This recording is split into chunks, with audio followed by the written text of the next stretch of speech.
Hey everyone, Mark here with the Jungle Gyms podcast. It's probably obvious since it says it on the wall behind me, but I want you to continue to be used to seeing me in these little video intros for the show as I gear up to keep doing more and more video content with the podcast. So today, towards the end of the episode, I'll be joined by Food Network superstar, local chef, Christian Gill. He's helping me make a recipe in support of the Bengals this weekend and the Super Bowl coming up. But I wanted to put these intros in here until the whole show is video so that you didn't start watching thinking, oh, it's just the usual background. I can ignore this animation. I want you to know that I will start, stitching in little bits of video content. So I hope you're loving that. It looks like we got some great responses on the Hot Pot video we released last weekend. So thank you so much for the support there. I would love to keep doing more of this. So let me know if you want to keep seeing video like this. And in the meantime, enjoy this week's episode.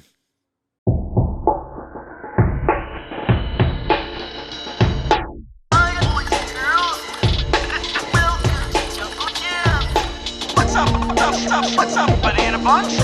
Bunch?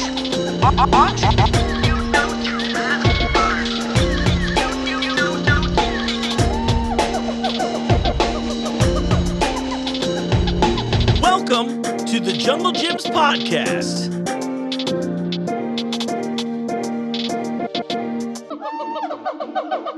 What's up, banana bunch? Do you love that new intro music? You know, it's been a long time coming, actually. I obviously have a lot of musical love in my life as a longtime musician. And, realistically, if you walk by the studio, you can see all my guitars hanging up here now that Jungle had done for me. How cool is that? But when I first got here to the Jungle, I got to collaborate with a bunch of talented artists for my music beds on the show. And if you don't know what a music bed is, it's the little music you're hearing right now underneath me talking. Just sort of a way to keep the energy moving the whole time. Sometimes listening to someone, even a high energy person like me, it would get boring after a whole hour, right? But I like to do that in between the segments so that this is the setup sequence, whatever. But I got to work with people like Star Silk, Grande, Nicholas Clay, and more. But I want to say it was back in September-ish when I was still gearing up to launch the show. I was sitting on our monorail, which, right, what a sentence already. And I was riding it back and forth, and I had this idea. I was like, what if I made a Jungle Cruise-esque audio thing for this? And I thought to myself, I was like, it'd be even cooler. Why don't we remix the music and the little soundtrack that plays when you walk into Jungle Gyms? You hear the jungle beats and, hey kids, welcome to Jungle Gyms. Did you know giraffes were natural basketball players? You've heard it. I love it. And I kept thinking, I was like, we should remix this. We should make it fun. We can modernize it and I'll use it as a show, intro music. So we finally got it done. You heard it there. And yeah, I'm sure we'll tweak it a little bit here and there over time. But this is even cooler to me. This is the guy, I mentioned him on the show a while back because he had applied to work and be a part of the Jungle family and now is officially part of the Jungle family at the Eastgate store. So Eric, thank you so much. I thought it turned out great. It was a pleasure getting to work with you on this. It sounds awesome. I love it. I hope everybody listening loves it too. You know what else I love? Podcast reviews. Yeah, you knew it was coming. First off, thanks to everyone who's written reviews so far, and thanks to all of you. We are riding high in those charts. We are consistently, I'll say this regardless, since the charts fluctuate like every 12 hours, but we are consistently in the top 200 food podcasts in the world. Realistically, we're more commonly in the top 100, which is even better. But I thought it'd be safe in case somebody wants to be like, well, Mark, it was 112. Ugh. I don't know why they have that weird voice, but it is weird how you can tell that from an email. But no, all of this success is, I guess I'll take a little of it, but it really is thanks to all of you and your support for listening, downloading the show. And, something I read the other day, if you're not subscribed to the show, you absolutely need to be subscribed to the show. So smash that subscribe button. That's what they say on the internet. And you can write these reviews really easily for us. And they help us keep our way high that was a terrible way to say it, but keep ourselves high in the standings. And you can now do it on Apple Podcasts or on Spotify, which is really cool. Now, if you want to get even more personal with me, shoot me an email at podcast@junglegyms.com, or, you know what, even better, you can leave me a voicemail on the Jungle Gyms hotline here at country code 1-513-674-6855. And you know that I'm mentioning it for a good reason, because speaking of, I got another call this week. I love when this happens. I get an email and it's like, oh, you got a new voicemail on the hotline. I'm like, yes. Well, I wanted to share it with all of you. So here we go. Hi, Mark. My name is Rusty Shackelford. Longtime listener, first-time caller. I've enjoyed each episode of your show, showcasing some exotic foods, as well as learning about the team at Jungle Gyms. However, as a Lithuanian, which I've just said too much about myself, I'd like to hear about the most exotic food of them all, the potato. I think there's some great dishes out there, and as it seems to be the start of a trend, I'd like to challenge you to accept some wonderful potato dishes of my people, cooked on site by my very own mother. What do you say, Mark? Meanwhile, I will leave you with pocket sand. Shit-a! Hey, Rusty, thanks for doing that. Actually, you probably think I'm joking, and this is very serious. Send me your requests specifically to podcast@junglegyms.com about that Lithuanian item that you're looking for, not the potato, but you mentioned something else. I'm pretty sure you've emailed me before, and now I have the authority and who to go to for this kind of stuff. And realistically, I will put in that request with International. That's the kind of guy I am. If there's a product that we don't sell, I might not have the authority to get it, but you know what I probably do have? The email address of somebody who does that. Well, I don't know how tenses work today, but somebody who does have that authority to make those decisions. And again, thanks so much for calling in. I'd love to hear from all of you. Seriously, send me an email. And if you want to leave me a voicemail and you don't want me to air it, you can also just say that, like, hey, don't air this, whatever. But if you don't say that, I'm probably going to air it because it's fun and we're all having a good time. All right, friends. So I finally got most of the chili out of my chest hair after the chili bathtub stunt last week, and we've all been thinking, like, what are we going to do next? And I'm like, probably watch the Super Bowl. I'm getting hyped for it. And I was thinking, because right now, Cincinnati is like the talk of the town, or country, as it may be currently, I thought, why not do a bit of a Cincinnati focus this week? I wanted to see what locals were doing, what fun things they were doing to show their love of the Bengals, and of course, of Cincinnati on the show. And let's do a little from jungle to jungle, as it were, right? And if you're not from here, what I mean by that is that we refer to our football stadium as the jungle as well. But I wanted to see what fun things these people were doing. I wanted to kind of showcase the city, and it was all going great. And then we had like a half the countrywide snow and ice storm, which threw more than a few wrenches in the works. But thankfully, I was still able to land and reschedule some great guests this week, and I'm really looking forward to you hearing from it. So today, I brought in Steve Delgardo, fellow New York boy, East Coaster like me. The Cannoli guy is his nickname, from Delgardo's Cannoli, and he comes in to sample his Who Dey cannoli, which is a special Bengals themed cannoli. And we actually even invited somebody in from the store to come test it out. That's always fun. And conveniently, I knew her, so that made me even more comfortable. We get to talk about Steve's past, about how he started the cannoli game, about how he is a breast cancer survivor, and of course, all the fun stuff he's trying to cook up in his cannoli lab. Okay, Steve, I know you didn't call it a cannoli lab, but I feel like I'm going to call it a cannoli lab now. And then after Steve, I'm bringing back returning guest and Food Network favorite, Christian Gill. And Christian's here to come help me make an elevated version of sort of a French onion chip dip using just a few simple ingredients in the studio. No real prep time. We're out here winging it, but not really winging it because he seasons with confidence. It's a fun one. I'm telling you, you're going to have a great time with me today. And if you don't, you can email me. That's the third request for an email. All right, Steve, it's time, baby. Wrap me in your cannoli shell and, you know what? There is no way that next line is going to sound any good. Anyway, Steve Delgardo, everyone. Welcome to the WJJI studio. Steve Delgardo of Delgardo's Cannoli, the cannoli guy himself. That's right. Here I am. Cannoli guy. Yeah, I know. I kept thinking it, but first I was like, I remember going before. I was like, I'm pretty positive it's called cannoli guy, but I was like, just in case I have my cannoli man joke, because that would be like one of my last names. Yeah. That's Mark Cannoliman. Mike Cannoliman. Yeah. Well, first off, thank you so much. So, this, as we talked earlier, I'm doing like my kind of Cincinnati focus this week. So I thought you were a perfect ad too when you hit me up. Thank you. Like, oh, dude, anytime. I got nothing but love for you, Steve. I know. And then you came in with two wonderful things. And I kept forgetting, and then maybe it tells you what kind of a person I am, but I kind of keep forgetting it's Valentine's Day coming up too. Yes, right. So when I opened the first one, I was like, red. I was like, oh God, I know we're both not the biggest football guys. And I realized, I was like, oh, those are the Valentine's Day ones. They look amazing. Thank you. Yeah. Thank you.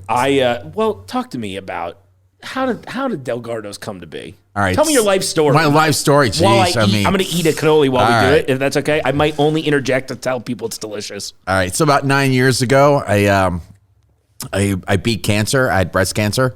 So once I beat it, and I started a foundation called Protective Pecs. And my dad said, hey, you know what? Why don't you make people aware that men can get breast cancer and talk about the effects of it and the symptoms and whatever. Yeah. So I did it for 5 years. And I went around the country, did some speeches and you know, it was good, but I didn't want to be defined as Steve Delgardo, male breast cancer survivor. I was something more than that, and I wanted to go after my dream. My true dream was to open up an Italian restaurant one day. So after 5 years of doing my my due diligence and making doing awareness, my dad said, "Hey, son, go after your dream. Do what we'll support you, no matter what." So I came up with this idea of maybe I'll open up a dessert shop for adults. And so I was trying to think of, I should do an Italian espresso bar with some pastries. But there's so many coffee bars in Cincinnati. Sure. And every one of them is unique to their own. But I want to do something really different. So I decided, what if I do cannoli? But not just any type of cannoli, but different flavors of cannoli. Oh, yeah. So come up with something totally different. Now, there's plenty of cannoli places like in the East Coast. Mike's Pastry does flavor ones, but I wanted to go one step further. What if I add booze to it? Yeah. To make it unique. Yeah, I'm down, Steve. Right. So in 2017, I contacted an Italian importer. I'm like, hey, I need to find the right shell. I ate a lot of shells that year. I couldn't find the right one. I'm like, I'm done with eating shells. I'm done. All right. So I finally landed on the shell that came from Brooklyn. I mean, all the best things come from Brooklyn. It's so true, though. So, right? I mean, so even the pizza, it's the water. It's the water. I guarantee it's the water. I talk about that all the time. That's why we had good bread back home. It's right. It's the water. People tell me it's the water. If you didn't put the water, I guarantee you have the best bagels here, the best pizza, best everything. Oh, man. Don't even get me started. I think, moving here, pizza was definitely a struggle in the early 90s. I mean, come on. You go to a place called, say, for example, Luigi's. Not the Luigi's up in Westchester, but there's a Luigi's in Columbus when I moved there in 81. Mm-hmm. My dad and I went to this place. I'm like, hey, it's Luigi's. You can't go wrong with that. Right. So we walked in, all right, and we said, hey, we need a 16-inch pie. And they're like, oh, we don't do pies here. This is just pizza. I'm like, pies are pizza. Right. Never mind. Okay. So we ordered a cheese pizza with pepperoni on it. So my dad's standing near the door, and I'm watching the guy make the pizza. And I'm thinking, okay, he's doing all right. He sticks it in the oven, comes out. He starts cutting it in squares. I'm like, what the hell are you doing? He goes, I'm cutting the pizza. I'm like, Dad, get over here. And my dad's like, what's going on? He's cutting the pizza in squares. So my dad's like, where the F is Luigi? Right? And the guy was like, there's no Luigi. We just put the name up to attract more Italians. And I looked at the guy. I'm like, you better run. I'm like, my dad's about to kill you. All right. And the guy was like, he's like 16 years old. He's like, he took off. I'm like, Dad, grab the pizza. Let's go. Yeah. So we grabbed the pizza. We get home. We're like, this is what we're stuck with. Yeah. This is horrible. Yeah. It was a struggle at first because it was just, Cincinnati now is so cool. And we have so much. I mean, I think the diversity was always here, but now we're really cultivating that. Right. So it is way cool. And I already got us distracted, but I just never take an opportunity to talk to a fellow East Coaster about how good the bread is. No one understands. They really don't. They don't. And until you go, you got to go and you got to just pick some hole in the wall pizza spot in the city somewhere, and you're going to have the best slice of your life. And you're going to be like, Mark, that's what you've been complaining about for 30 years. We understand now. I do. I complain it for the last 30 years myself. I'm like, people, I get so pissed off. They're like, I'm like, guys, you guys got to go to New York. Yeah. You and I at some point, we got to do like a New York themed pizza tour and review based on what we think it would be like, what the local offerings are. That'd be awesome. New York style. That'd be fun. I'd have fun with that. Do you know what? I found a true New York style pizza. I was really surprised. 16 lots. Okay. I'm in. Right. The guy is from New York City. Yeah. Right. So I went there for that pregame taping with Dan Graziano from ESPN a couple weeks ago. And I'm sitting there, and they brought out the pizza. I'm just like, all right, whatever. And I start eating it, and I'm looking at it, this is a true New York style pizza. I folded it, Yeah, you fold it, you of course. eat it, right? And then one of David's friends was with me. He's from Staten Island. He goes, look at all these morons. They're eating pizza like it's a cracker. I'm like, fold the pizza, fold it, right? Well, we ate the majority of the pizza, him and I, because we were like, this is the best. Yeah. So I talked to the guy. He's like, yeah, I'm from New York. I'm like, this is the best New York style pizza I ever had in my life. That's awesome. I can't wait to try. So that. I'm going back up there soon. I'm like, I got to get the pizza just for the pizza. Yeah, I'm into it. Oh, and I'm sorry to get so distracted. No, it's fine. But I knew if I started I this, like food. I like to talk about food all day long. I love food. And because I want to talk about your concept for your restaurant at some point too. But going back to you were saying that you were eating so many different. Oh yeah, so I did the shells thing. I finally landed on the shells from Brooklyn. Yeah. So then I started doing my own type of recipes. I got to do the traditional, chocolate chip cannoli, and because everyone loves it, but no one understands. Like there's so many other flavors out there. Yeah. So I started fooling around with different recipes, and the next thing I know, I got 135 flavors of different types of cannoli cream. Yeah. And now since I got a shop in Covington, it's going great. It's a wine bar too, so I got great fan. Italian wines. Yeah. And I got some local craft beers.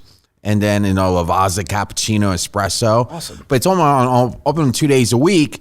Reason for, because there's not a lot of walk-by traffic in Covington during that time. So, especially during this time of year too. Right. Like so during the week, I do cannoli classes. I do special tastings for the influencers and things cool. like that. So I'm doing one actually tomorrow night, February 9th, for the influencers. Oh, sweet. You should come on by. I would love to. 7 p.m. It's cannoli and wine tasting. Sounds great. I'm a huge fan. I would love to be there. Thanks, Steve. I appreciate it. Yeah. It's something I was thinking about when you were tasting, and this might be, I don't know, I think you'll be able to articulate this, but what were you looking for in your ultimate shell? Which, by the way, this is ultimate. This Bengals cannoli is stupid delicious. Yeah. So basically, it's the crunchiness and the bubbly effect on the shell. A lot of shells taste like wonton, or they don't have the bubbly effect, or they don't have my shells has a little bit of cinnamon in it. So not most shells, like the recipe calls for Marsala wine, but that's going back many decades. Yeah. Right. But people have different variations of it. So, and also when I do my cannoli, the original, the original size, what people used to get are the large. Yeah. But it's so much cannoli cream. Yeah. People don't really finish it. So that's why I do the mini cannoli, so you can do multiple flavors, and it's small enough that you can have two instead of one large one. Yeah. You can almost do like a cannoli flight. I feel like that's the way of the Yes. future. Yeah, it's this way that is. A cannoli flight. I mean, what people do when they come in, instead of getting one, they get one of each. Yeah. So you got 5 flavors, so we don't know what to decide. I'm like, well, we get one of each. They just stand there like, that sounds good. I'm like, okay. I'm just like, wow. I feel like I've joked with you about this before in the store, but I feel like it's one of those things that, how did I word it? That's where the expression "it's all good" was coined. Was inside Gardo's cannoli shop, because every flavor I've ever had is good. What are some of your favorite flavors that you've made? Biscuit cookie butter. Oh my gosh, I can't believe I missed that. I'm mad at myself So now. that has become one of the top flavors, because you get those, the cookie butter that you get in the jar. Oh yeah. Well, I take it and make it more delicious. I add more heavy whipping cream, a little butterscotch schnapps, vanilla extract. I make it creamier and more delicious. And then I add the little Laura's Biscoff cookie on the end of it. Yeah. And people go absolutely insane for that. They can't get enough of it. Yeah. I think about, that's an interesting, I keep talking about food memories on the show. I did it in one of the last interviews. And in a weird way, Biscoff cookies, that's like I flew a lot as a kid. Right. And so it does hit a weird nostalgia. And they're killer cookies anyway, so it makes sense that they're so popular. But man, that sounds amazing in cannoli. So when I make the cream, right? So it's, it's sitting on the counter in the bowl, and I got the cookie, right? And I'm looking at it, and I dip it in, and I eat it. I'm like, oh, this is great. Then I look over to my right, and I'm melting chocolate. And I'm like, So I'm just like, I'm gonna be like a fat kid right now, and so I take the drizzle of the chocolate on it, and I'm like, all right, this is really, really good. Then I dipped that in the chocolate and then I put it in the freezer. Yeah. And I froze it a little bit and I ate it. I'm like, all right, this is gonna get bad. Yeah. It's gonna get really bad. I can't imagine what your But test it's like being like the nutty professor in the evil lab. Right. I'm there. I'm like, what can I do? This, that. I'm like, it's great. Come on, all these different type of flavors. Yeah. And I'm having fun. I put them in the cannoli and I try it out. I'm like, what do you guys think? And it happens. And people are like, yeah, it sounds great. Well, I think it's so cool because cannoli is one of those things that, you know, if you describe it to somebody, you're like, it's a pastry with cream, and people are like, okay. But when you try it, it's like it's not exactly as I described, I would say. No, and a lot of people, they come in and goes, I hate cannoli. I'm just like, but you haven't had a Del Gardo's cannoli. Yeah. I'm like, once you have a Del Gardo's cannoli, I guarantee I'll change your mind. Right. I'm like, I know you're used to having just a cannoli with the cream in it. And I guarantee, like, a lot of these restaurants around town, they don't make their own cannoli cream. They get it from, a supply place. And it's like, that's a shame. Just take the time and make it. Yeah. People will enjoy it more if it's more homemade than store-bought, But, but people think it's only ricotta based. It's not just ricotta based. It's mine's mascarpone and heavy cream, all the flavor ones. Yeah. So, it's what people just assume, it's just a cannoli. I'm like, no, mine is not just a cannoli. Right. Well, it's like so many. We're having this kind of food renaissance now, right? Where like, I think the public at large is way more interested and invested in what they're eating and how it's being made. Yeah. And so I think because of that, we're seeing a lot more action for like the boutique style, like yourself, right? Where you're like, I'm in there. I am passionate about this product. Mm-hmm. You're going to love what I'm making for you. And you can taste the difference. You know what I mean? Like, yeah, you could probably get store-bought something and it's probably passable, but passable is not, that's not what I want to waste my calories on. I want you to blow my mind. And every time I come in, it is always something. I want to do that. I want someone to leave my shop like, damn, that was so good. I never thought you can do that with a cannoli. Yeah. I'm like, yeah, exactly. Does the adding alcohol, has that been problematic at all? I'm speaking from a place of ignorance because I just don't know how to make it. At first I thought I needed like a liquor license. And he said, no. I mean, is it being cooked down? I'm like, no, but it's not a shot of liquor per cannoli. That'd be different. That'd be just nuts. Yeah, that's the after hour. No, it's like that. Yeah, that'd be great. How much was that cannoli? It was $25 for the cannoli. I'm like, yeah, but it's a shot of Grey Goose in it. And it came with table service. Yeah, exactly. I fed it to you, so shut up. No. So it's like less than 1% alcohol in each one. Sure. Kids eat it. Even pregnant women came in. I remember one Saturday night back in, I think in September, I counted 15 pregnant women came in, and one night I'm thinking like, they all said, we want the cannoli. I'm like, well, there's alcohol. I'm like, but it's only less than 1%. Yeah. And their husbands are like, just give them whatever they want. I'm like, all right.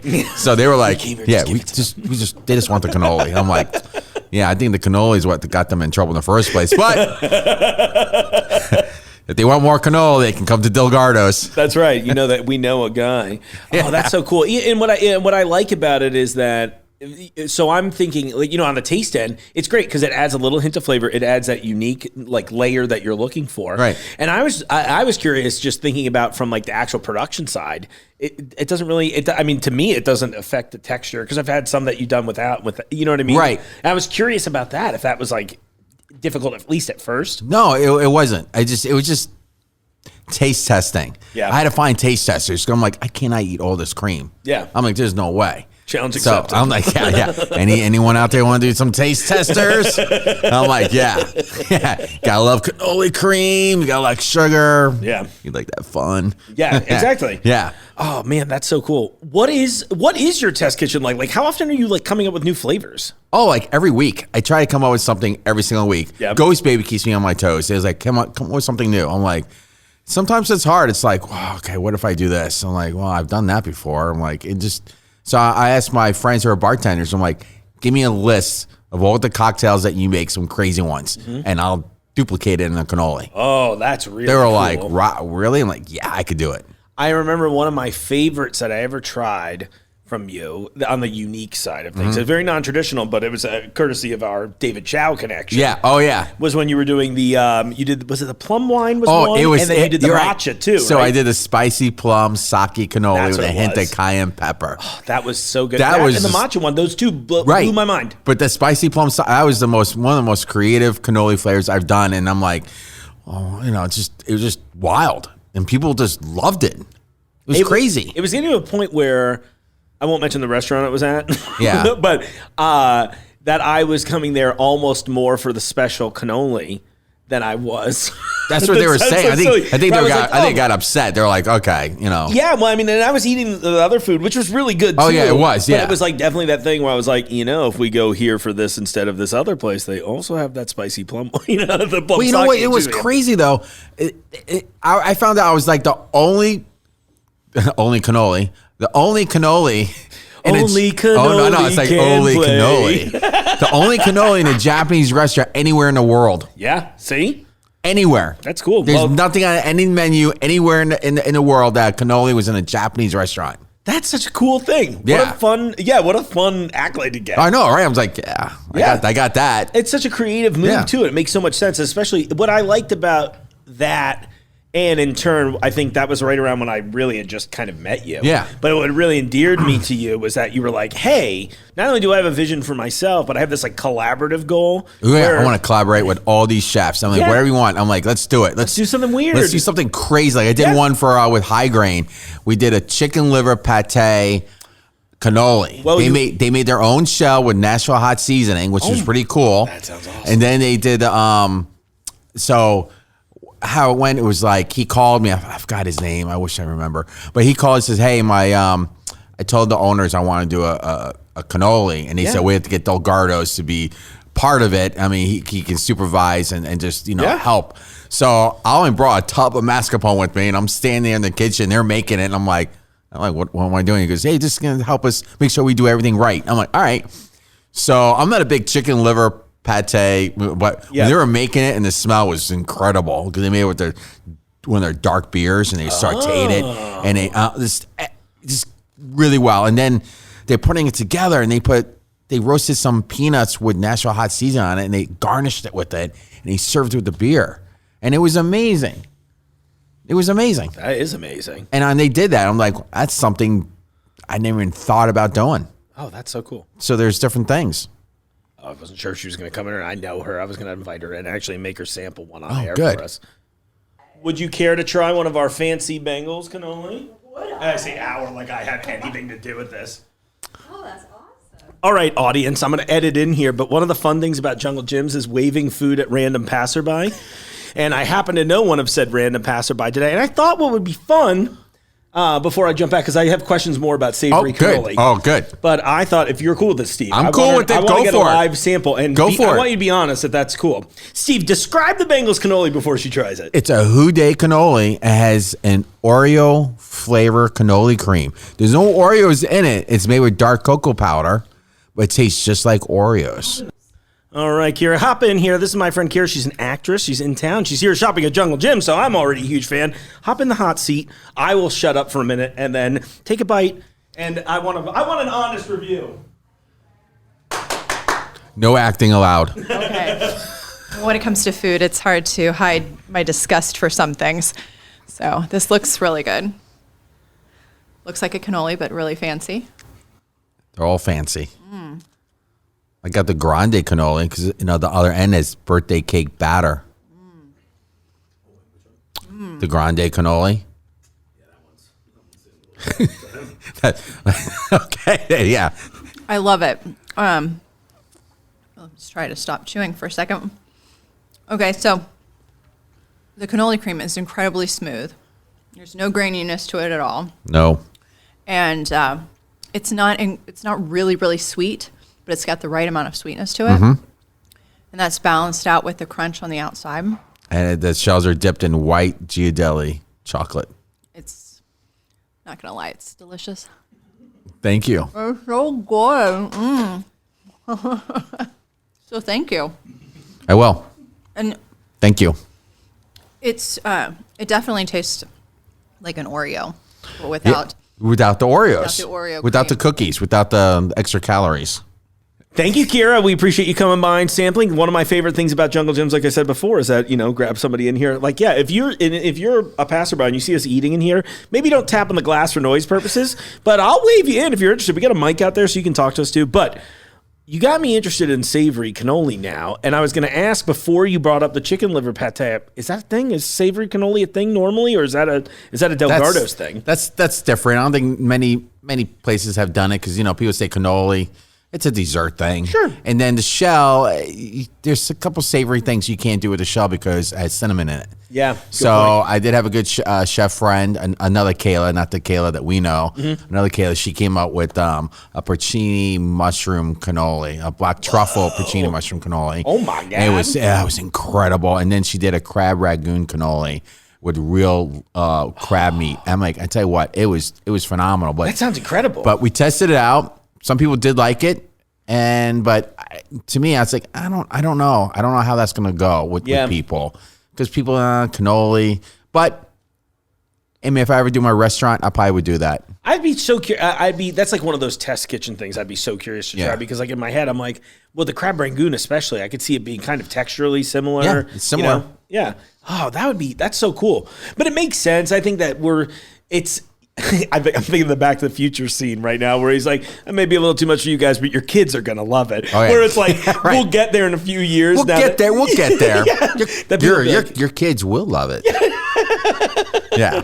But I think that's totally going to be the case there because that's such an interesting, maybe there's a fun, I'll think about that. Maybe there's some fun collaboration we can come up with. Oh, yeah. Like I said, any chefs out there that want to collaborate with me, I'm like, I'm more than happy to. Let's just do it. Let's do something crazy, something unique. Yeah. That's so cool. And you're shipping, are you just? I'm trying to shipping. I'm trying. I got to work with another marketing agency or maybe a branding and a PR agency. Sure. Figure out how I can brand Del Gardo's and then get to shipping. Shipping is very hard right now to figure out. People want me to ship the cannoli, but the cost of shipping is hard. I'm like, it's not. You have to freeze the cream separately and the shells. I mean, there's so much that goes into it. The cost of doing it, I don't think it's worthwhile, but people will pay no matter what. Sure. That's the thing I need help with. Yeah, it's like the age-old thing where it's like you have a good product, obviously, and people are willing to pay to get it. But then there comes in those things where I would imagine, at least if I were in your shoes, being like, okay, can I keep up the integrity of my product? That's the problem. Like, because when people get the cannoli, you can separate like my cannoli versus other cannoli. So I'm like, that's a Del Gardo's cannoli. Yeah. The way I put it together, and that's what I want. Yeah. I'm like, so shipping the cannoli, I mean, that's the cream. It's different. You're not going to get the Del Gardo's cannoli. You're not going to get the full experience of what a Del Gardo's cannoli is. Yeah. But if I can ship it, the whole thing frozen, but again, you have to wait 10 minutes before you eat it. Anything longer than that, it's going to get soggy again. Yeah. And that's going to be tough. You're like, here's your window of opportunity. Right. Wow. I didn't even think about that. So, if I can put another Del Gardo's cannoli, I'm going to West Coast and train someone how to do, I mean, that's an option. Yeah. But I'm looking for investors to help me say, let's put a Del Gardo's in Houston, LA, someplace in New York or Louisiana, someplace that's just really. They need that cultural experience. Yeah, that's right. So do something different. Yeah. That's what I want, so they can keep the integrity. So people can go anywhere in the country, get a Del Gardo's cannoli at like 5 or 6 locations that are like, even like in a hotel. Yeah. If I could put myself, like say the Fontainebleau Hotel in Miami Beach. Oh, yeah. I mean, boom. People come all over the place and they can experience the Del Gardo's cannoli in that.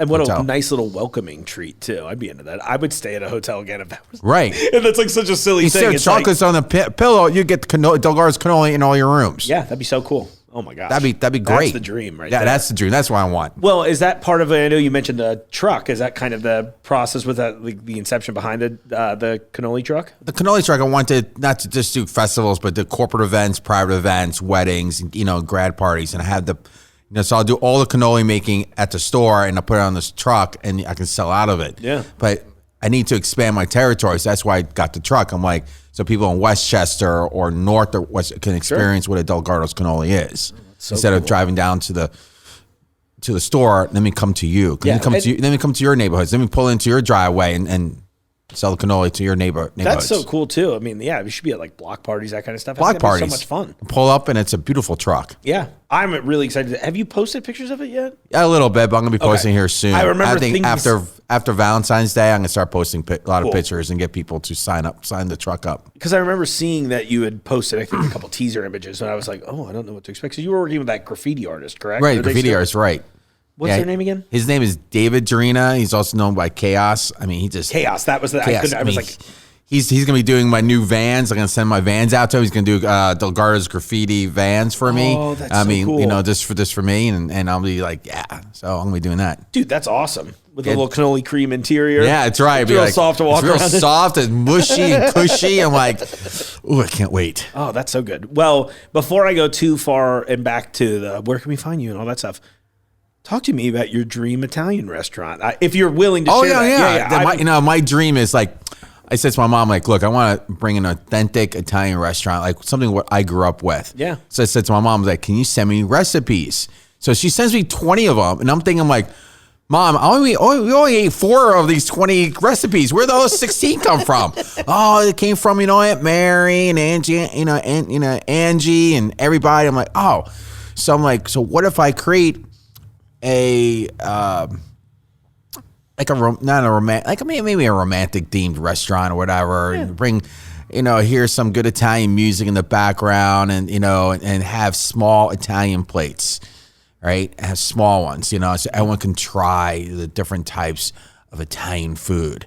And then if, for a large group, you can buy the large, the family version of the plate. Yeah. But experience the different cultures of Sicily and Italy. And something that people that are not the chicken parmesan, go someplace, get the chicken parmesan or the veal, something totally different. Yeah. Like, stuffed artichokes. I mean, it's a delicacy and things like that, but different types of Italian food. What we grew up with, my mom is Sicilian, my dad's Italian. So we'll take different different foods and from different regions. I love it. That's the best part about being the people come on by. She's coming up on the window. She's licking her face on the window. I'm just like, I love it. You never know what to expect here in the jungle. Love it. But going back to Sicilian food and different things like that. And someday I will. And just right now I'm doing the cannoli stuff. And I don't know what's going to happen in the future. So cool. So maybe this is a dumb question for me, but I like to be the idiot on the show and ask the questions. What really is the difference between like Sicilian and what we would maybe know as Italian food? Italian, right? So, Sicily is now, Italy, but Sicily and Italy, they have different cultures, different food, right? So, in Sicily, I think it's more, more seafood. Oh, cool. Because they're on the coast, it's an island, so a lot of seafood, and in Italy, you get.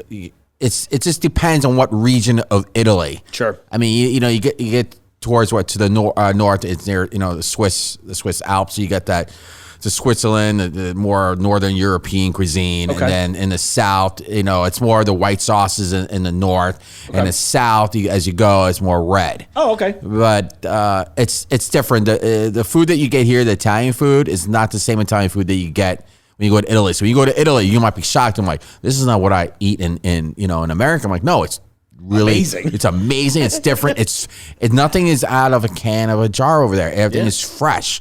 It's like farm to table. The whole country's farm to table. So Right. you can get freshness. And plus the cannoli out there, I'm like, one of the things I don't tell people is I'm not an authentic cannoli. No one is, unless you go to Italy. Because in Italy, they use goat milk ricotta and sheep milk ricotta. So it's a different taste. I'm just thinking the champagne thing. It's like if it doesn't come from there, it's just sparkling pastries. It's sparkling. Yeah. But yeah, that's what it is. So no one to say, I make the world's authentic cannoli. You do? Okay. You use goat milk or sheep milk. And there's crickets. I'm like, we use milk ricotta. Oh, Right. okay. Right. I mean, Yeah. and I get that authenticity, and I appreciate your honesty about that too. Oh, yeah. But I'm sure you can taste the difference. But that's I'm just curious. Well, about one time I did get the goat milk ricotta. It was Yeah. like $30 for a pound. Right. Because I had to get it from some farm in Colorado, and they shipped it to me. I'm like, I'm not eating this. Yeah. I'm like, I made it, and I tasted it. I'm like, no, that's a way different. little pungent. Oh, yeah. I'm just like, whoo, I don't know how much sugar I put in it. I kept adding the sugar. I'm like, it's going to get better, Steve. It's going to get better. Yeah. No, it didn't get better. Still got a little funky cannoli. I'm like going, not for me. Maybe you got to use that on the savory ones. Yeah. You know, It's like, you're like, ooh, I know, it's like goat milk action there. I'm like, yeah, I'm good. This is my lamb gyro cannoli. Yeah, it's like, yeah, I'm good. This is the Greek cannoli. No. I would try that too, honestly. You would try anything. I literally would. Well, one of the things I will hope on this show, and I hope just by, I was joking before off air, but I keep hoping that I can maybe lead by an example of some sort where I'm just like, I'm open to other cultures and new things. And I'm hoping that everyone will use me as like, well, if he tried it, it seems I'll be that. I'm the canary in the mine. I don't know. There's some few foods I wouldn't try. Like I saw this one dish. I mean, the octopus was still moving on the plate. I'm just like, oh, I got to have that. No way. The weirdest thing I always think about was when Kaze was still open downtown and I tried uni. Are you familiar with uni? No. Oh, it is I'll call it this. It's interesting.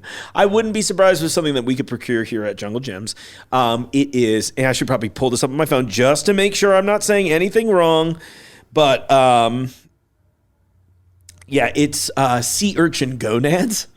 And I was sort of like, oh, that's interesting. But everyone was like, it's kind of a delicacy. You got to try it. And look, here's my understanding of the term delicacy. Is usually if someone's like, it's a delicacy, you have to try it. It is going to be at least a very unorthodox food. I wouldn't say that I enjoyed it. I would tell you that if you like seafood and you're adventurous, you should give it a whirl. You know what the worst part was truly? It was just the texture. It was just sort of like toothpaste consistency. Oh, no. So it was like a very odd thing. The flavor was good, but I was just like, oh, it was just odd to eat, you know? Oh, yeah. I mean, when I was in Jamaica, I thought I was eating Swedish meatballs. Mm-hmm. I'm like, man, these are really, really good. I'm like, I love the sauce and everything. And my friend goes, those are not Swedish meatballs. I'm like, where are they? I'm like, you know the goat that you had today? I'm like going, yeah, well, that's the delicacy down here. I'm like, what is? And they're like, the goat gonads. I'm like going, they see how much did you eat? I'm like, I don't know. I think I ate 24 of these suckers. Yeah. I'm like, but they taste like Swedish meatballs. I kept eating. I'm like, oh, screw it. I'm drunk. I'm drinking rum. I'm eating goat gonads. As it is, I always think about it this way too. It's like if you are eating animal products, it's already kind of weird. So I'm just like, what's a different part? It's on the same I don't know. creature. Let's go to Spain for a second and say the bull testicles. I guarantee you'd be like, look at those.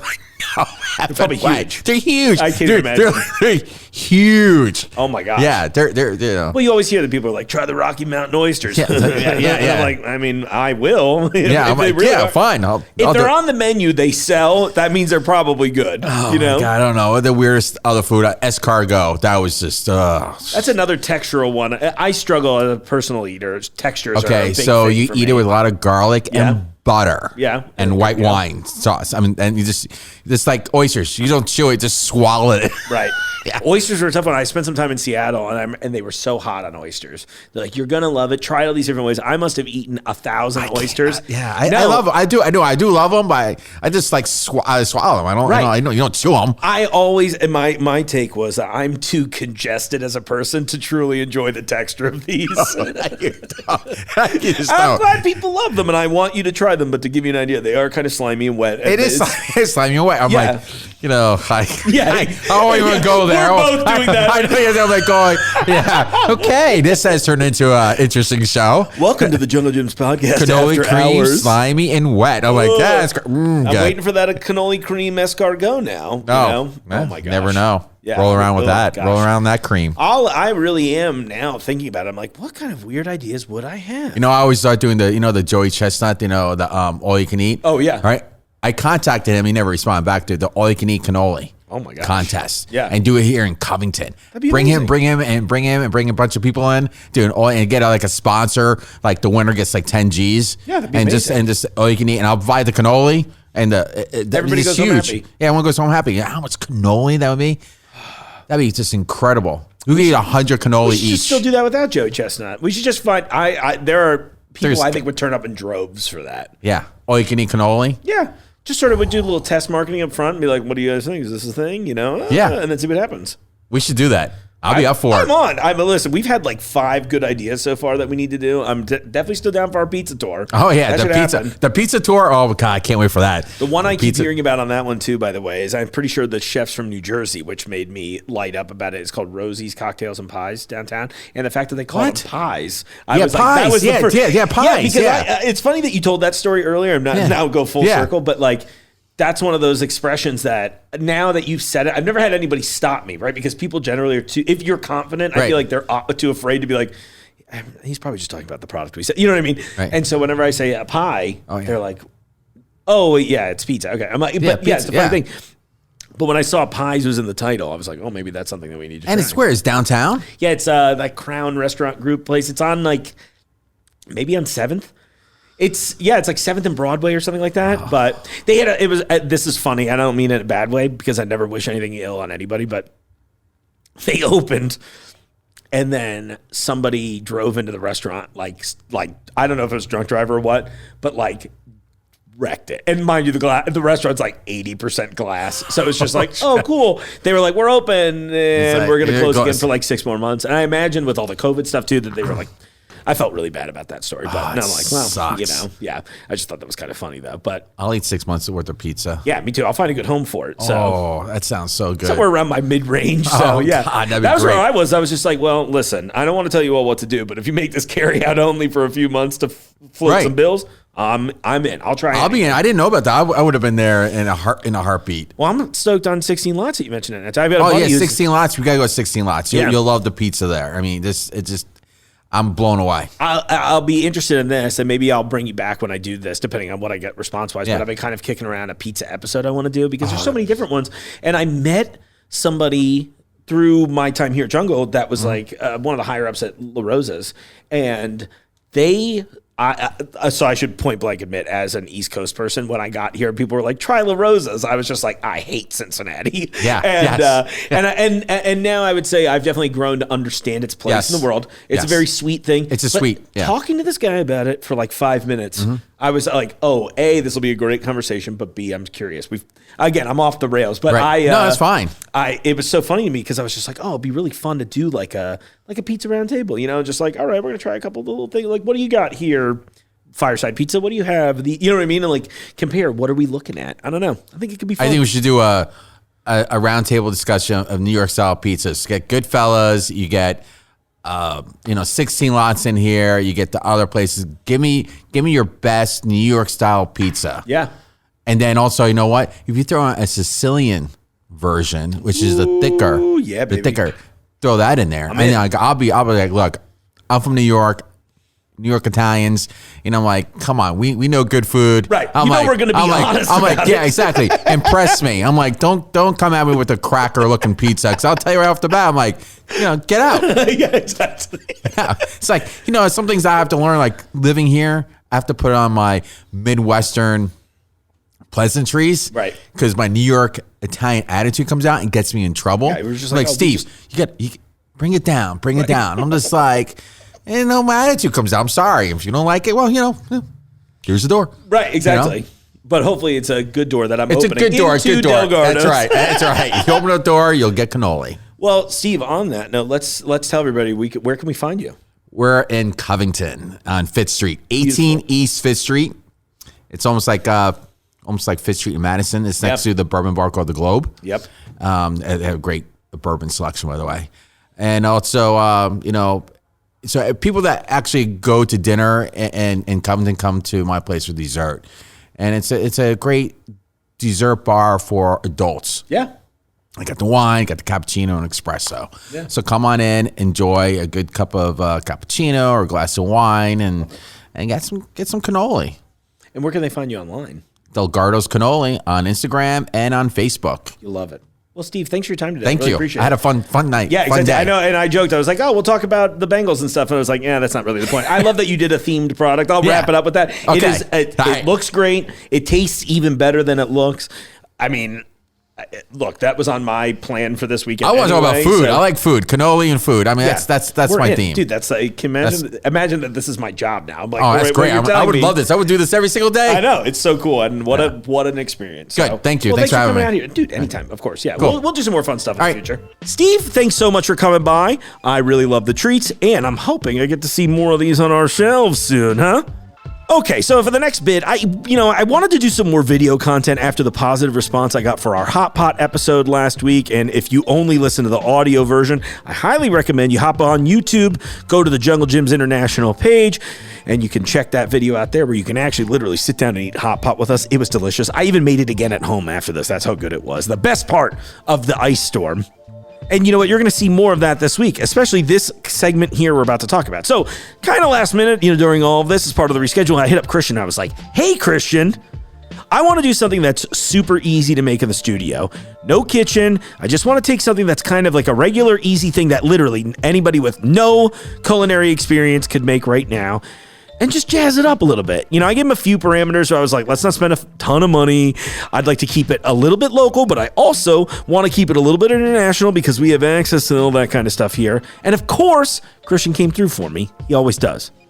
Now, of course, I know I just said that this is a video segment as well, so I ultimately want to recommend that if you want to make this yourself, I've got the whole video for that segment that you can watch. It's very funny. He and I are always silly together. Covering this, which will have like the recipe written out there. You'll see that in the video, and you'll also be able to see the specific items. Now, of course, it plays well in audio as well, but I just thought that would make it really easy for everybody to follow suit. Now, in the meantime, let's catch up with what Christian's been up to, and then let's make a little dip, shall we? Ladies and gentlemen, welcome back to the show. Supreme professional actual chef. You are a supreme chef. I'm giving you accolades. King of Boomtown Biscuits and Whiskey. The Food Network. I don't know where you would go with this. You've seen him on Food Network. You've seen him on other food-related networks that have different names. Was one of the shows on Travel Channel? Look, I didn't do my research because we're actual friends. That's how this goes. What's up, Christian Gill? Welcome back, buddy. Hey, what's up, Mark? Not much, dude. What's going on? What's been up with you? Well, we've had a lot of things going on, transpiring down at the Boomtown Bicky Wiki.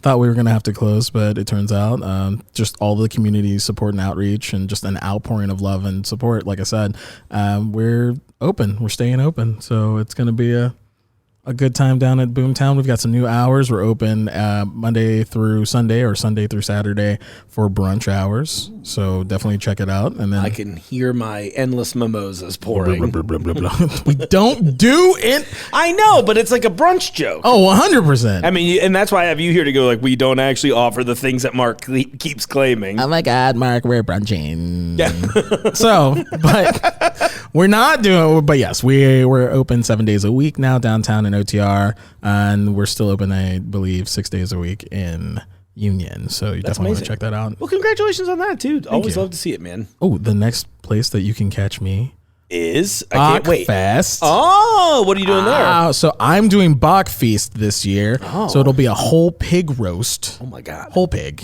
Have they done Bach Feast before? Is that a thing? Yeah, no, that's a thing. Like nobody actually wants me at their event, so I don't know about half the things that go on in Cincinnati. You should probably go to Bach Fest. I'm going now. It's going to be up near Findlay. Okay. And then Bach Fest is going to be Friday, Saturday, Sunday, I believe. Maybe it's Thursday, Friday. I know it's Friday, Saturday, Sunday because I will be there Friday, Saturday, Sunday. A whole pig roast, like I said. We'll have roasted chicken. We'll have a maple bacon hot cabbage slaw. We'll have German potato salad. We'll have skillet corn. We'll have all kinds of things, real good goodies. And then, of course, if you want a la carte, we'll have chicken and dumplings just because it's probably going to be cold again. Also, we've got Lent that Friday, so chicken and dumplings is a good way to go for those with Lent. Ooh, I think, or is it just fish? I honestly don't know. My people don't celebrate Lent, so I'm just like, I don't know. They restrict other things. And I also didn't agree with that. So then I was just kind of like, what if I just do my own thing in life? Traditions. So yeah, that's what's new with me. That's what's going on. You also can catch me later this month on the Beat Bobby Flay. Ooh. Yeah. I've had a couple people that have out of nowhere been like, sending me screenshots of different episodes of Bobby Flay that I was in the trailer for in the funny. intro. Yeah. And I was like, yep, I guess I can just, yep, burp, burp, burp. So be Bobby Flay at the end of this month. I can't wait. Please watch. It's going to be a good time. Well, maybe I'll host like a little screening of it or something like that. Ooh. Be fun. Bobby Flay, though, that's huge, man. Like, that's. Man. I mean, I feel confident, Christian, not just as your friend, but as somebody who has repeatedly eaten your creations. And I've been to a Bobby Flay restaurant one time. No, Bobby Flay's great, and but I feel confident in your ability to beat him. You know what? I'm glad that I've got some local support. It feels like people are kind of 50-50 as to what's going to happen, and I'm kind of 50-50 as to what's going to happen. So we'll see if I beat him. Well, wouldn't it be fun if we were just like, this is the outcome? No. I mean, people do that Spoilers. all the time. They're like, so did you win on like everything that I've done? I'm like, you're going to have to wait and find out. What was really crazy is you let me watch this episode early, and it just turned out it was an hour of The Mandalorian. It's all jokes, folks. If you really thought that was serious, it's just really my attempt to take a little shot at Book of Boba Fett. Well done. Yeah, they did that weird. It was weird. It was a weird show right now. There were things I liked, and then things that I was like, I really liked that they stopped doing a show about Boba Fett for 2 weeks. the Din Djarin, look at me, I am the captain now. Exactly. That is what I'm like. Oh, okay, we're just watching Mandalorian again. They Okay. just wanted it to be, they were like, hey, we heard your complaints about Luke Skywalker's deepfake. We did it better this time. It's still not good, but Still it's not much good, better. but it's chef's kiss. That's awesome. Well, I'm really looking forward to your upcoming appearances too. I mean, anything else you've got on the horizon TV-wise that we can talk about? Oh, we can't talk about the other Okay, things. that's great. No, but that'll be great. It'll be streaming in our lives one day sooner than later. Right? We're gonna like chill. Oh, are we going to? Yeah, because we already talked prep about list, yeah. we talked about your history of cooking. We talked about all that stuff. Well, that my grandma, and then Exactly. then we like just switch into Coheed like in the middle of nowhere. in the middle of it, and they're just like, "Hey, do you remember this one Coheed and Cambria song?" And the whole audience was just like, "Next, right back to the Trader Joe's podcast." We're done. No. Oh, Well, one of the fun things about Jungle Gyms, in my opinion, is that we get to do silly stuff like this. So my pitch here today was like, "Hey, dude, we had to reschedule a bunch of stuff because of the ice storm. Come do me a solid." But no, I thought it would be fun if we put together like a little treat. And we joked at first, we're like, well, maybe we can get a kitchen. And I was like, you know what? Let's do something that's so easy that we could do it from the studio with very little assistance. Like you could do it with no tools. So I really was restrictive in what I brought along today outside of products. you gave But me like you triple G rules. yeah, I was just like, here's one regular spoon. You can Here's have a whisk in a bowl. Here's a whisk that is meant for a 5-quart bowl. And Well, you can imagine the size of groups we cook for here. 20-gallon problems in a 10-gallon hat. That's what you gave me. Exactly. You're welcome. But we made it work though. We did. Did we? Have we done Yes. it yet? Are we don't revealing know. to the audience that we record things out of order? 3, 2, 1. But we'll see if we make it work. I don't know. We could.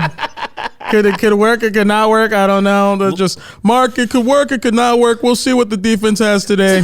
They've been real scrappy. They've been real scrappy today. It's a real scrappy defense. Just huge plays made by the defense today, Mark. We'll see what happens. Well, in that case, let's not tease the audience anymore. Let's just dive right in. Let's make a little. What are we going to call it? Well, we it's like actually know the name. It's like a French onion dip. But it's south. We went south of the border. Really, we went South America. way south. We went South Yeah. America. So it's like a South Peruvian of two borders and a canal. south of the equilibrium. Nope, that's not what that's called. No, the but eclipse. the equator.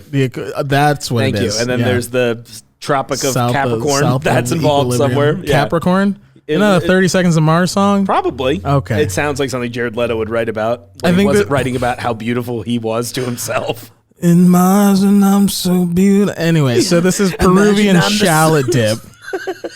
Peruvian shallot dip. I'm here for it. It's like French onion dip, but Peruvian with shallots. All right, so I invited Christian Gill back onto the show here because I thought, we could use to elevate our usual Super Bowl food, for lack of a better descriptor. And I thought it would be fun if we did something that was both simple and complex, to use your... Simply complex. There you go. Thank you so much. I thought this would be kind of fun. And I had a few parameters that I wanted it to be easy enough that all of you felt very comfortable doing this, even if you have zero kitchen skills. I would love if we could give some either local brands a little shout and as well something from our international section, because I'd like this to be something that, while easily made, requires you to come see me here in Jungle Gym. So... Thanks, Christian. And me too, for a nominal time of right now. Just right now. Yeah, you're living in the moment, dude. No, but thank you for having me, Mark. No, I'm so glad you said yes. It was one of those, we got stuck in a snowstorm. I was like, what am I going to do? I was like, let me call Christian and see if he can help me out. Save me. Throw me a lifesaver. And I was just like, what is Georgia for 500, Alex? Yeah. And they're like, the state of the country. And you're like, oh, go to Jungle Gyms and make food. Okay. That is the state of the country right now. Everyone should just go to Jungle Gyms, get some cool things, make some food. Yeah. Yeah. Well, so we're going to make a dip today for everybody. So why don't you walk? I mean, look, I know two of the ingredients very, very well myself. Sour cream and Duke's mayonnaise. Oh, Duke's mayonnaise. The only mayonnaise anyone should use. Thank you. Unless it's Q pie. For something specific that's, you're making a specific dish that might have some Asian influence. Of course. But Duke's is it. Yeah, it is. I don't do nothing but Duke's. Nothing but the Duke. All Dukes. 100% Dukes. 100 of the time. Awesome. Well, now that we're past the base of this, let's talk about some of the other things that we pulled up here. I'm really excited about the main piece here that you brought me from. Was it Peru? Yeah, we went to Peru and we got that ají amarillo huacate. That's the official Peruvian accent too, right? I believe that it is. All kidding aside, what is it? I mean, you can lean in some if you want. Am I allowed to lean? I think you can. I mean, I'm feeling good about that. I'll put it back. I can see where it was spiked. I had too many production words / theater words. Anyway. I know, it's okay. You're welcome to. So what we have here is a yellow hot pepper, which is ají amarillo, and with black mint base. So it's a paste. Huacate is what the black mint is. The black mint, it doesn't have a minty taste to it. It's more like a bittering, super savory basil of sorts. Cool. So super Peruvian base, very traditional. If you've ever gone to a Peruvian restaurant with roasted chicken, roasted meats, and then they put this like off-white sort of tainted green, tinted green sauce on the table, it typically is going to be like an amarillo huacate mayo-based sauce with like shallots or onions, a little bit of olive oil. It's very, very, very good. So what we're going to do today is we're going to take this ají amarillo huacate base, a couple of local things. We've got a Farmer Nate's hot sauce. We also have Miller's mustard, which I believe Miller's is made somewhere in Ohio. I want to say Columbus. I'm going to look too. I'm curious. We also have some from the reduced section. We have a sea salt that's been infused with bacon.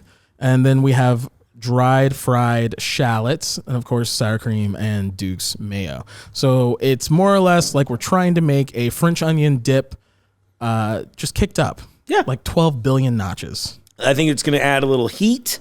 I think it's, I think in my original parameters too, I was like, okay, maybe I like it a little spicy. I want strong flavors too, because my big complaint usually when I go to a party is that it's all very basic, right? And it's not a complaint, perhaps, but I like things that are a little more adventurous. So to me, this was like a fun idea that we're like, oh, we could try something that's a little off the beaten path. So. Well, a lot of people want to feed the masses for their Super Bowl parties, and I more just want to set people's, taste buds on fire. Oh yeah, not necessarily on fire as in too much heat. This is gonna have a wallop, but the combination of the sour cream, the mayo, with the ají amarillo, huacate, the Miller's mustard, and some of the hot sauce, like it's gonna be a nice balance of smooth, creamy, cooling, and then heat, and it's perfect thing to accompany your chips. So it's a chip dip. That sounds good too, and I think we may have pulled some good chips for that too. But we'll get there. Oh, chips for the chip dip. Chipping for the dipping. Oh, I might have had some trouble finding me some chips earlier, so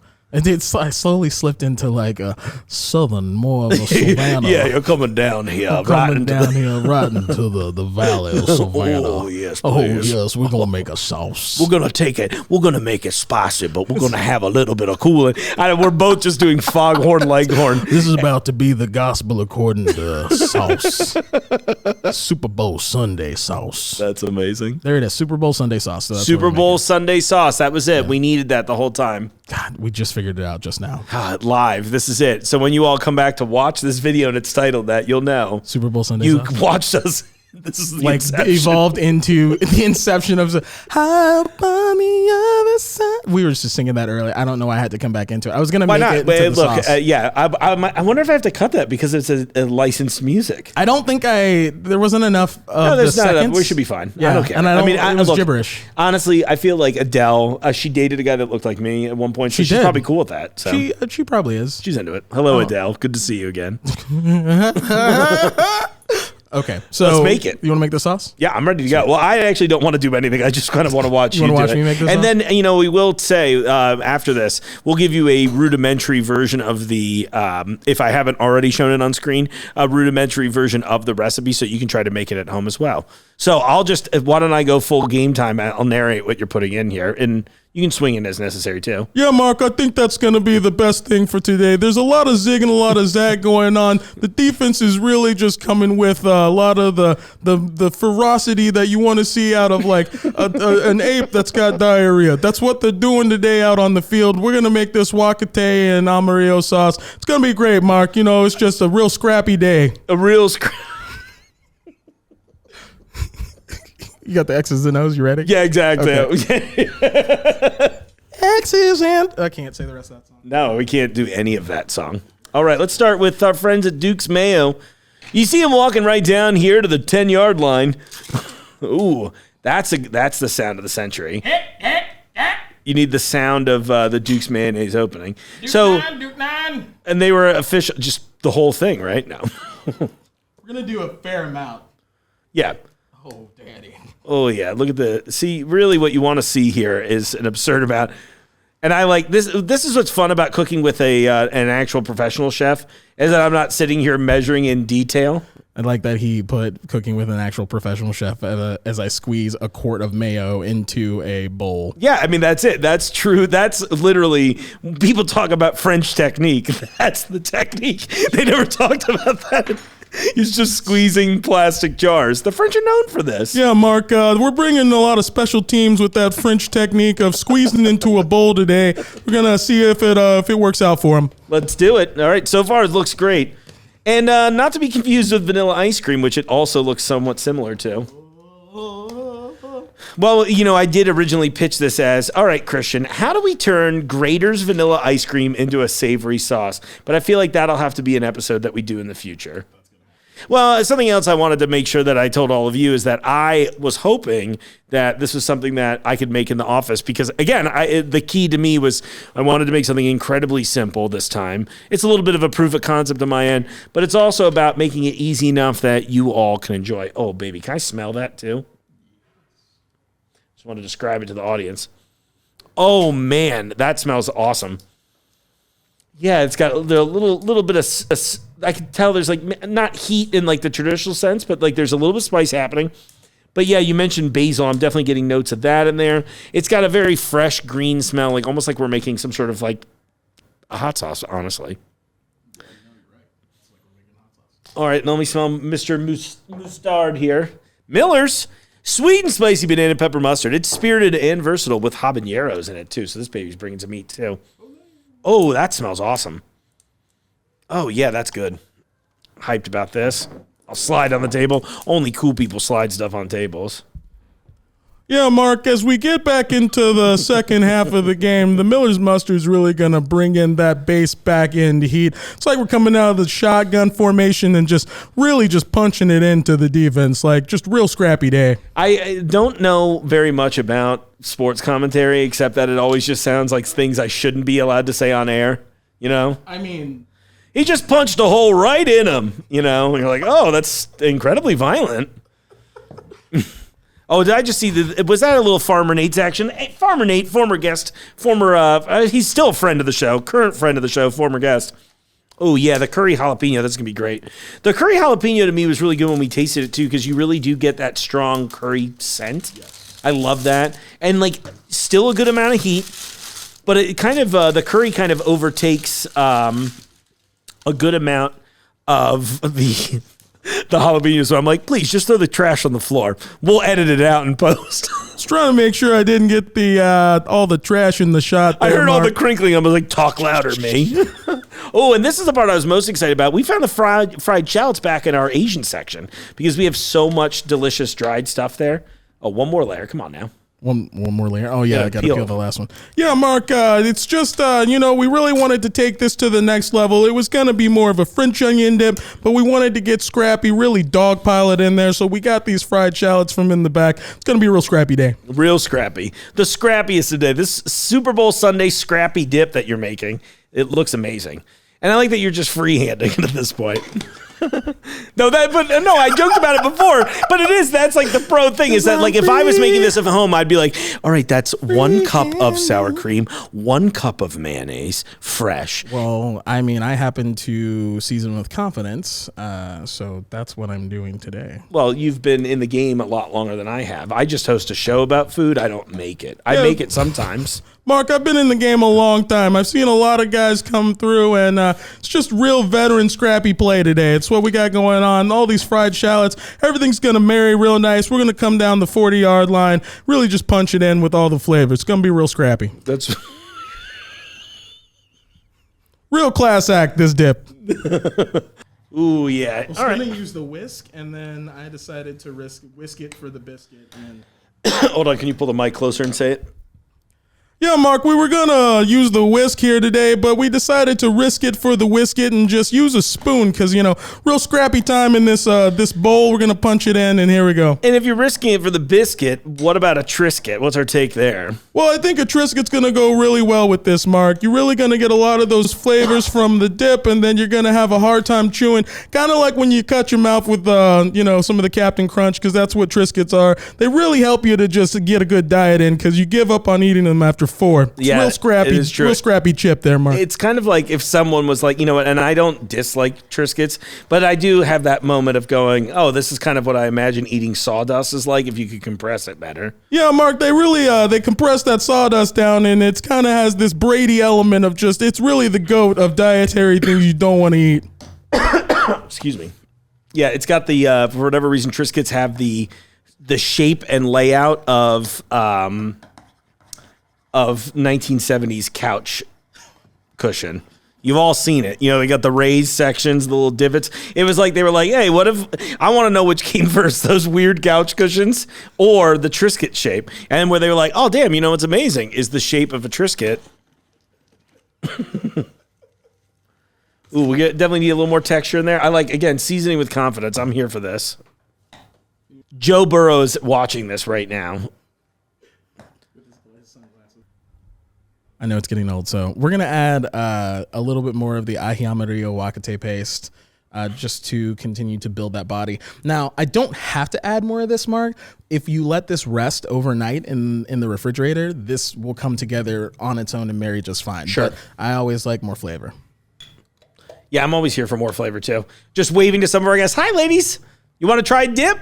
I don't think they can hear us, actually. I realized I didn't flip the switch to outside. It's probably a good idea. Back. All right, every time. I brought out some more Cincinnati love, a little hen of the woods, the traditional sea salt chips. Now, we talked about bringing Grippos in here, and while I'm sure Grippos they're obviously delicious, another Cincinnati legend, I thought for the sake of what we were doing here, a plainer chip might be the move, so we let the dish sign. Not plain, simple. Simple, exactly. Simple chip. Well, you know what I mean. It's like, I wanted a simpler time. There. Yeah, I just want a little sea salt. I'm a bit of a chip purist at times. I sometimes go sea salt, regular. Yeah, Mark, it's probably a good idea if we just take a second and really punch this in, get it in the dip bowl, and get some chips around it. It's going to be a real scrappy bowl. And here we are with the final product. So I'm pretty excited about that. I like that you topped it off with a little extra of the shallots. And then you also use, this is, where did we find this? We found it reduced, but this is Brazilian. Portuguese. Oh, it was Portuguese. So yes, so most likely it is from yes, product. That's what I was reading. And then I see up top Portuguese. So I'm learning, folks. I'm trying to get better. But there's a little bacon, like a bacon sea salt. It's a Baconator sea salt. I love it. With the essence of bacon. Well, that is the La Croix of salt of bacon. Yes, sparkling. Just kidding. Essence. Well, I'm excited about this too. And so something that we should, we talked about this just a minute ago off air while we were setting up for the final shots, and Christian mentioned this before, but with any of these types of dips, you might want to let them marinate, as it were. I'm putting that in air quotes, in case you're only listening to the audio version of this. But because you want the flavors to bloom, and they'll take probably, 12 hours really for it to all truly come together, maybe 24. I was going to say, those flavors will marry in about 12 to 24 hours. So either make this in the morning of game day or make it the night before. And the fun thing is that this dip, I guess you could call it a French shallot. I would call it Peruvian shallot dip instead of French onion dip. Right. I love it. Peruvian shallot dip. Peruvian shallot dip. I mean...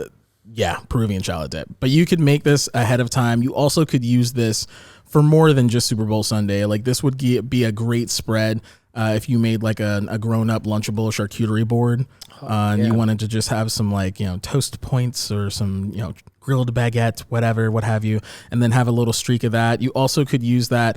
It would work out super well since it's the essence of bacon. Mm-hmm. I'm pretty sure that it's probably essence of bacon means that it's may have been like smoked in the same smokehouse as the bacon. Right. Like the bacon walked by at one point where they're like, oh, what are you doing here? Look, just making some salt. Do you mind if they're like, yeah, take my drippings. Yeah, that was it. That was probably it. So it would be a good sauce to use for like some sort of vegetable dish. Like if you wanted to carry this sauce over into Valentine's Day. Oh, look at you looking ahead. I'm saying Peruvian shallot dip. And then when you say Peruvian shallot dip, instantly people are like, look, you're international, you're cultured. And then your Valentine's Day is a win like a Super Bowl Sunday. Wow. Well, I think it's time that we should taste it. So we brought out, did we show off our local boys before we did show off the Hen of the Woods? Hen of the Woods! And then we also went, I didn't go super local, but these happened to be nearby, and I thought they sounded good. The Snyder of Berlin Garlic Parmesan. Garlic Parmesan. I just kind of thought that would be a winner. So, curious. You want to dive in first, and then I'll reach over? I'm going to let you dive in first. Okay. I just want to see Should I go plain think. chip? Oh, let's go plain chip first. As a chip purist. Go simply complex. Simply complex. Look at that supremacist getting in there with that supreme chip. We'll get that crunch in there. Well, that's good, dude. So it's got it's perfect. It's exactly what you want out of a dip. It's got that the rich, fatty base, right?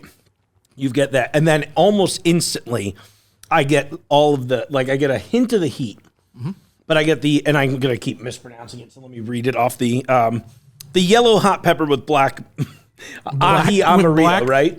Ají amarillo con aguacate. Right. So yes, yellow hot pepper with black mint. Yeah. But I instantly get that. And I think the way you described the mint was so perfect because it is. It's sort of I would put it in that kind of basil family end of things. But it's got a great flavor. What's funny is we used a lot of hot sauce in here too, but it doesn't have a ton of heat. It's got enough heat. It has enough heat. It's one of those, it kind of hits that ceiling of what is deemed too spicy for some people, or what is deemed spicy for some people. It doesn't hit too spicy. Right. It's just hot enough. Right, enough that you could say, oh, there's a little something in there. Oh, I think I detect a hint of the spicy happiness instead of sadness. The little bit of flavor. I really dug that. Spicy sadness a lot lately. Ooh, so this spicy is really sadness. Yeah. Huge fan. Spicy sadness is literally when you just don't have this dip in front of you. Oh, yeah, That's for sure. Sad. And I'm just drinking straight from the bottle. Going straight to the source. Drinking Farmer Nate's hot sauce from the tap. Speaking of Farmer Nate's curry jalapeno hot sauce, the curry jalapeno works really well with the ají amarillo and aguacate just because those flavors, even though you think that curry would be overpowering, Farmer Nate did a really good job of marrying his flavors. And so they complement the ají amarillo and the aguacate very well. And then the Miller's mustard really comes through as like a light body, provides almost like a faux citrus. Sure. From the vinegar. The vinegar that's in here definitely gives you notes of lime, a little bit of lemon zest, even though there is no true citrus in here, but we do have acid.